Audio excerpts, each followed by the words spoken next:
Le jeu Tsatsiki permet d'expérimenter l'impact des types d'organisation sur la performance socio-économique de l'entreprise.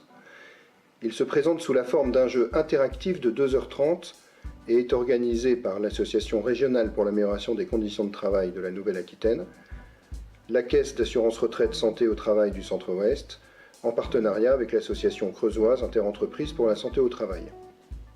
4 équipes testent chacune une organisation différente via la réalisation de toasts de tzatziki, toast grec au concombre. Ce jeu repose sur le modèle de Robert Karasek qui mesure le niveau de stress au travers de 2 dimensions.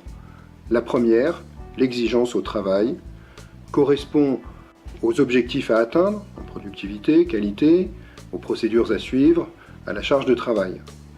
La seconde, l'autonomie, correspond aux marges de manœuvre laissées aux équipes, des procédures à suivre.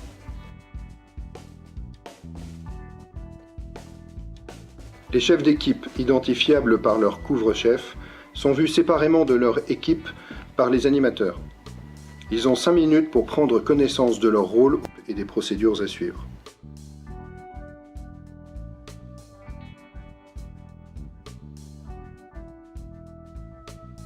Toutes les équipes disposent d'un manager, de 5 salariés, de matières premières, tomates, concombres, de la même recette de tzatziki et des mêmes ustensiles. En revanche, elles sont organisées de manière différente.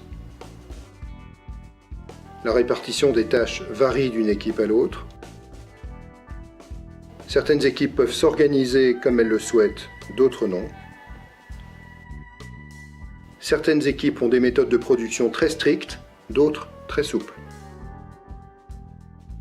La quantité et la qualité des toasts à produire sont plus ou moins définies. Pour certaines équipes, les objectifs vont évoluer même au cours du jeu. Par ailleurs, certains salariés ont la possibilité de communiquer entre eux, d'autres non. Et pour finir, l'entraide n'est possible que dans certaines équipes.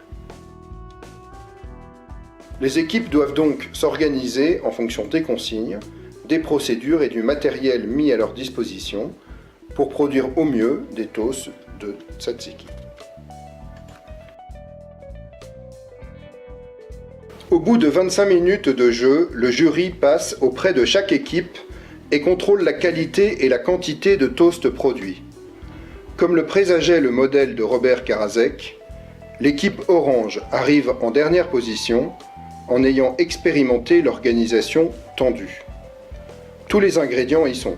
Un travail très prescrit et répétitif, des objectifs de production élevés avec son lot d'imprévus, une interdiction d'échanger et de s'entraider. Les conséquences sont des désaccords et des tensions vécues entre participants, ainsi qu'une production insuffisante à tout point de vue. L'équipe bleue, en jouant l'organisation passive, arrive en 3e position. Les participants ont des tâches très précises à effectuer, sans objectif à atteindre. Ils n'ont aucune autonomie et ne peuvent ni communiquer ni s'entraider. Les résultats sont décevants. La quantité et la qualité de toast sont insuffisantes, l'équipe s'est ennuyée et n'a pas développé son potentiel. En testant l'organisation détendue, l'équipe rose arrive à la 2e place. Avec un manager cool, l'équipe n'a pas d'objectif clairement défini et travaille en grande autonomie avec des procédures simplifiées. Cette organisation a pour conséquence une quantité produite de toast insuffisante et des difficultés à trouver du sens dans l'action, voire une certaine frustration dans le travail. L'équipe verte arrive en pole position via une organisation dite active. Ici, le manager est positionné comme appui et facilitateur.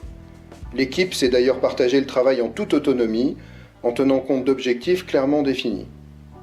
L'équipe verte est la plus performante, elle a fait preuve de réactivité et de créativité, notamment face à une commande supplémentaire dans un climat d'entraide et de bienveillance. Le débat s'engage entre tous. Chacun s'exprime sur ce qu'il a pu vivre au cours des 25 minutes de jeu, ce qu'il en comprend et ce qu'il en retient pour son activité professionnelle. En conclusion, certaines organisations sont plutôt délétères pour la santé au travail et la performance de l'entreprise. D'autres, au contraire, sont protectrices, et porteuse de belles qualités de vie au travail. Le modèle de Karasek prouve que prendre soin de l'organisation du travail protège et soutient la performance de l'entreprise.